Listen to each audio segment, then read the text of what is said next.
you're watching What's On with me, Chanel Shay Calvin. Coming up today, Alan Musson returns with another look at the local jazz scene, and Luke Crane, the organiser of the Joy Quartet Festival, joins me for a chat. The festival runs from Friday the 17th to Sunday the 19th of July and is a weekend full of events that celebrate the diversity and creativity of the Joy Quartet, and it officially marks the opening of the Golden Square. Now, before I welcome my first guest, I will now hand you over to Lee and Gary, who have the details of this week's happenings. Thanks very much. Well, Tuesday sees the return of the hugely popular Brindley Place Film Festival. This year's films, including Frozen, The Great Gatsby and Independence Day, were chosen by members of the public. Evening films start at 6 p.m, with family matinees at the weekend starting at 1 p.m. The event is completely free, you don't need tickets, and restaurants in the area will be serving bites to eat as well. Now, for families, In the Night Garden is a spectacular family-friendly stage show based on the hit CBeebies TV series. The show is now in its 6th year and more than 500,000 people have already seen it. There's 4 shows a day starting at 10 a.m, and it runs until the 25th of July in Cannon Hill Park. Now, do you agree that Wednesday mornings are made for relaxing? Well, you can join Stephen Cesari at the Palace Theatre in Redditch, where he'll be singing 50s and 60s hits that are sure to get your feet tapping. There'll be tea and cake for 11s, all served in the bar lounge. Also on the same day in Birmingham city centre, why not enjoy a midweek breather at the Symphony Hall with jazz singer Sarah Coleman? Take time out in a friendly and relaxing space whilst exploring music and making new friends. Then on Thursday nights, New York Times #1 best-selling crime and thriller writer Lisa Gardner comes to Birmingham for an exclusive event at Waterstones on New Street. Now, Lisa is the author of 15 novels, including Say Goodbye, Gone, The Killing Hour and The Neighbour, which all won the International Thriller Writers Award in 2010. She'll be in Birmingham to talk about her latest thriller, Crash and Burn. Tickets are £3 and can be booked via Eventbrite. Now, on Friday night over in Edgbaston at the Plough and Harrow, there's an evening with the clergy presented by Father Ted. Now, the story goes that a clergyman meets a sexy young actress promoting her memoirs at the hotel. As the evening goes on, he begins to develop feelings for her. However, things do not go exactly to plan. What will the guests think of such behaviour? Will the actress succeed in getting our clergyman back to her hotel room? And what will happen if the bishop turns up? Well, doors open at 7 p.m. for drinks and the competition as an icebreaker. Then you'll be seated at 7:30 to enjoy a 3-course meal as the clergyman blusters his way through a very eventful evening. Tickets are available from the Plough and Harrow by phone or online. And now for devotees of punk, Screaming Dead will be headlining at Roving Fest at the Cheltenham Rugby Club on Friday the 17th. Screaming Dead were the first punk band to receive funding from the Prince's Trust back in the 1980s, and they've recently reformed. Already they've received an offer of headlining a North American tour. So if you've still got the zips and safety pins in your wardrobe, maybe now's the time to get them out. Finally, a pick of some of this week's gigs very quickly. On Thursday, reggae legends Aswad are at the Jam House in St Paul's Square. On Friday, Fred Zeppelin, great name, plays the Robin 2, while the Alternative Dubstep Orchestra feature at the Hare and Hounds in Kings Heath. So there you go. If you're up out, have a great time. I'll see you soon. Thanks, Lee. Yes, Gary is away on pre-season tour at the moment, so you've got me for today. First up, we've got some Speedway on Wednesday evening. Kings Lynn are at home to Wolverhampton in the Elite League. Wolverhampton struggling a bit of late, so go and support them if you can. Birmingham Brummies are at home to the Kent Kings in the National League on Wednesday as well. They'll be looking to further their league at the top of the table. And finally, on Friday, Warwickshire take on Lancashire in the NatWest T20 Blast, and they are still top of their group. Well, thanks for that, guys. Now, between the 17th and 19th of July, the Joy Quartet will be jam-packed full of events for all to enjoy. And to tell us more, here is Luke Crane. Hello, Luke. Hello. Well, thank you for joining me today. No problem. Why did you want to put the festival together, and what does it sort of entail?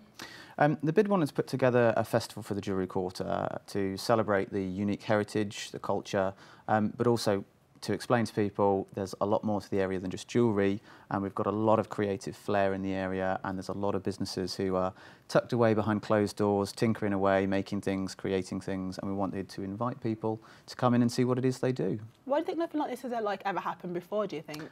I think they've done a few bits and pieces like this in the past, but this isn't a particularly original idea, this open studios element, because there are other places like Brighton that do it very successfully, and they have open house and people come in, see what they do and the different designers make and create, but we've never had one on this scale in the Jewellery Quarter before, so we wanted to celebrate what we have and show people. I think what I love about it is looking for your programme and stuff, like the open studios, like, so essentially all the businesses are like set up around the Joy Quartet and people can sort of just literally go in and ask questions and like have a look. Is that right? Yeah, absolutely. I mean, a concern that people have is that they'll have to pay to go in and have a look around some of the studios or the workshops, but it's all completely free. Oh wow! And the businesses are already there. They're already set up. They're working as per usual, day in day out. But people just don't realise that they're there. So everybody will have balloons on their doors to indicate that they're open, and you can come in and have a look around.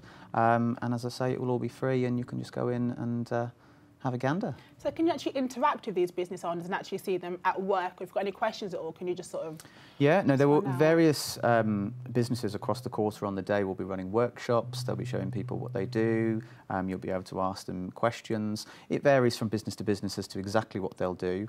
Our programme's available on the website, and we'll have things out at the end of the week in terms of marketing materials so that people can have a look and look at the map, see where they all are and where they can go. Oh, no. So what sort of like planning actually goes into producing a festival like this then?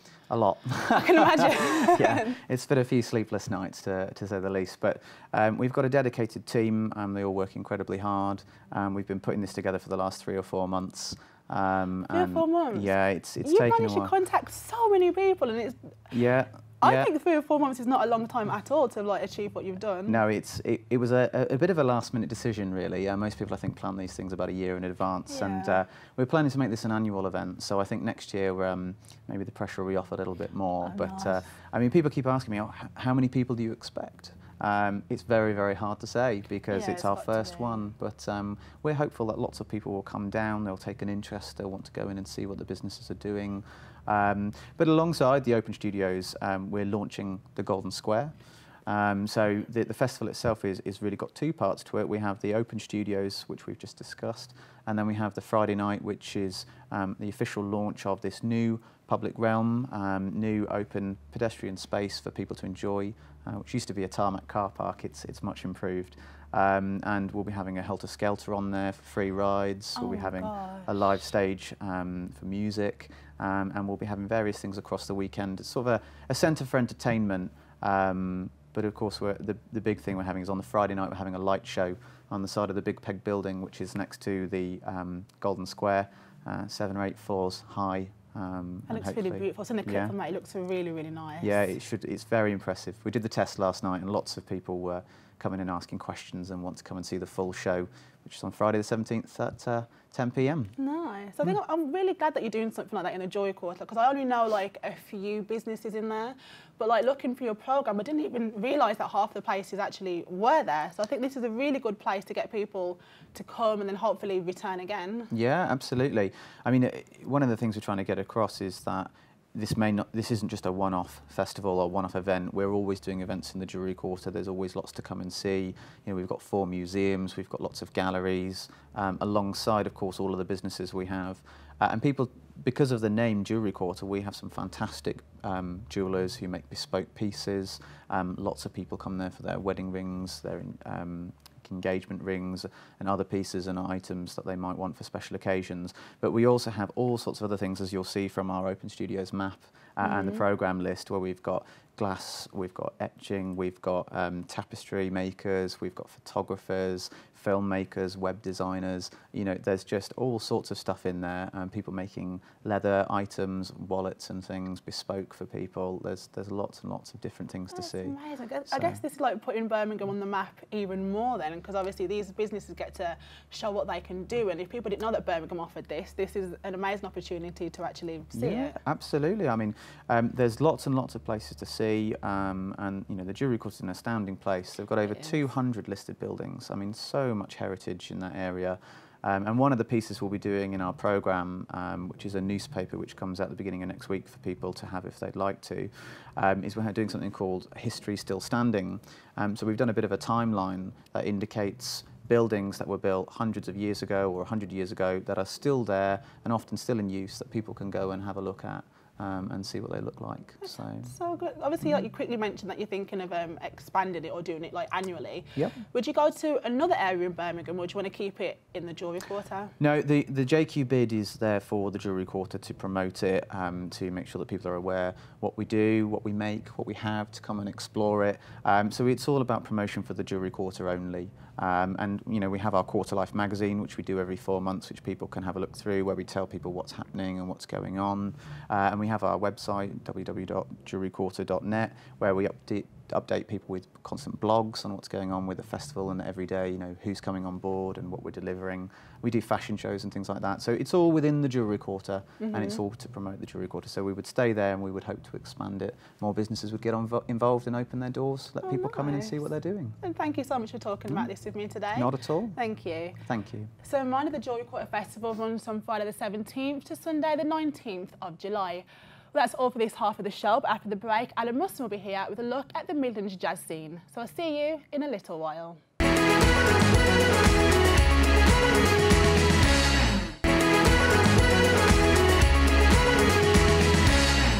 Welcome back to What's On.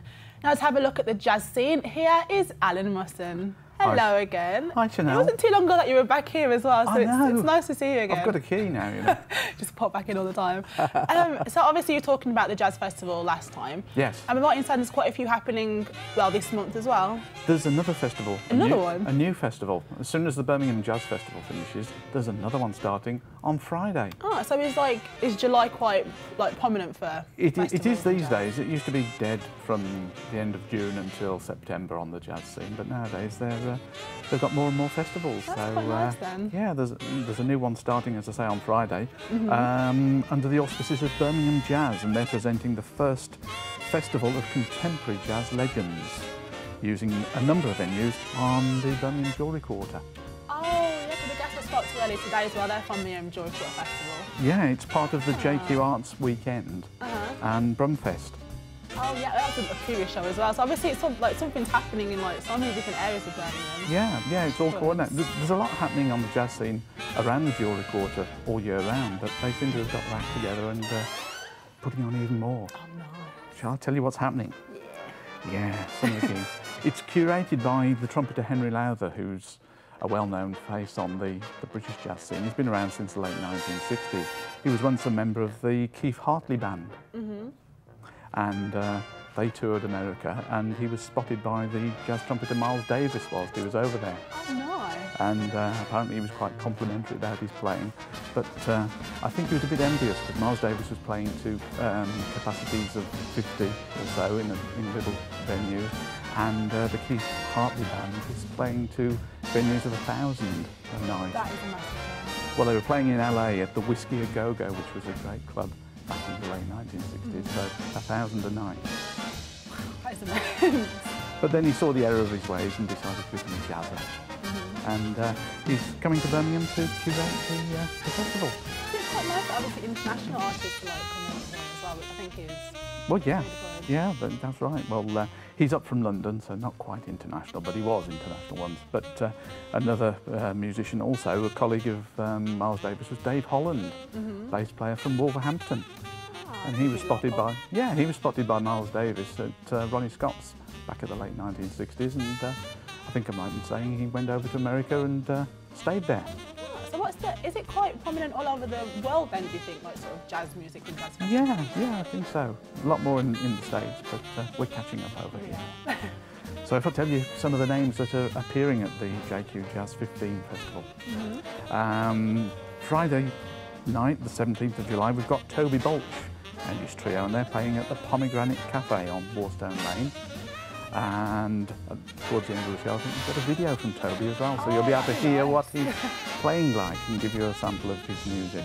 On the 18th of July at 10:30 in the morning, which is an odd time for jazzers, I think, we've got Mark Pringle's Jazz Quintet, and they're doing a jazz breakfast. According to my notes, it's at the Block Hotel on Caroline Street, but you do need to check the Birmingham Jazz website for up-to-date information, because I think some of the venues may have changed. And then at 1:30, same day, we've got Jim Wynn's Nonette at, it says here, Sean's Kitchen on St Paul's Square. Kitchen. Yeah. I See, I'm loving all these like really inventive venues that it's sort of taking place. Yeah, yeah. And again, that's focusing on the music of Miles Davis, but his birth of the cool music, 90s band. And then again on the 18th, we've got Sean Gibbs Quartet, a Birmingham musician, playing at the UCB on Charlotte Street. And great band and an up-and-coming musician from the Conservatoire, so somebody worth supporting. And then on the 19th of July at 10:30 in the morning, we've got Gareth Fowler's duo, also at the Block Hotel on Caroline Street. 1:30 sees Henry Lowther himself doing a talk, Reflections on Miles Davis. I'm sure that's going to be interesting as he met the man back in the 1960s. And that's at the Red Lion on Warstone Lane.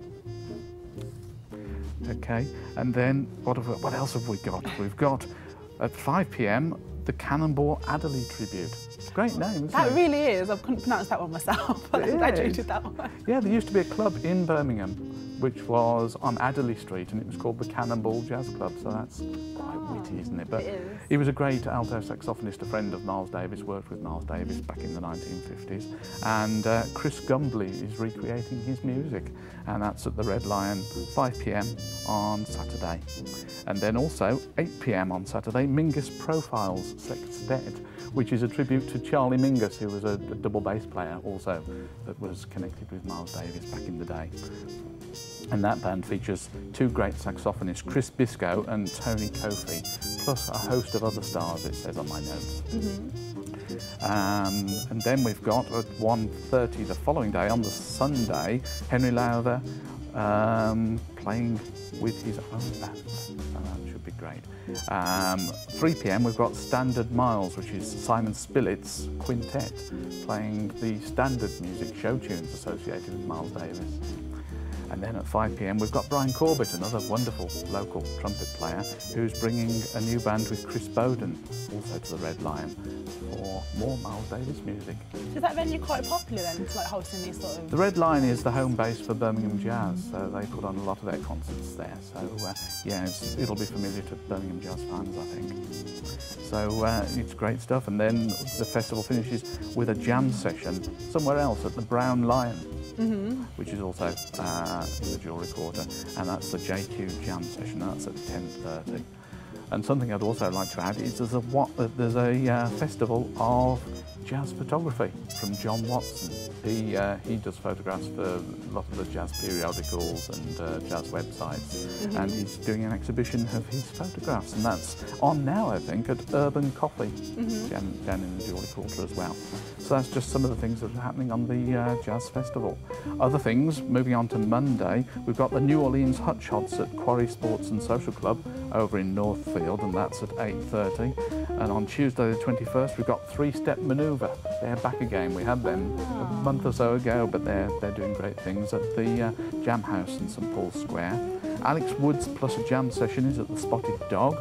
And then we've got a band called Wire Assembly plus Walt Shaw and Mark Sanders. That's at the free jazz end of things. So if you like your experimental jazz, they're at the Lamp Tavern in Digbeth, Are there any more like 7:30. really like key prime ones that you want to quickly just get out at all that week? I think we've covered most of them. The interesting one for me is the 9th of August. We've got Fat Chops Big Band. Oh, I love that. And we've got music from them coming up as well. Run by John Ruddick Jr., whose father, John Ruddick Sr., runs the band formerly known as MyJo, the Midlands Youth Jazz Orchestra. So they're keeping that in the family. And then also on Sunday the 9th, we've got the Sunday set at Urban Cafe and the Sunday jazz sessions at the New Inn in Harborne. So we really don't disappoint when it does come to like different events and obviously like festivals and big performances and stuff. Yeah, there's stuff on all year round now, so and all sorts of styles, from traditional jazz to modern jazz to free-form jazz. So whatever you like, there's something out in the Midlands for you, and most of it around Birmingham. Yeah, that's true. And like as you mentioned earlier as well, we've got a video as well which you're going to play out with. Yeah, that's the Toby Bolch Trio, and they're playing a Beatles tune. Oh, nice. Here, there, and everywhere, I think. Thank you. Okay. Now, just before we see that, I just want to thank both of my guests, Luke Crane and Alan Musson. And if you want to get in touch with us, then the email address is whatson@bigcentre.tv. Well, that's all from me, and I'll see you next time.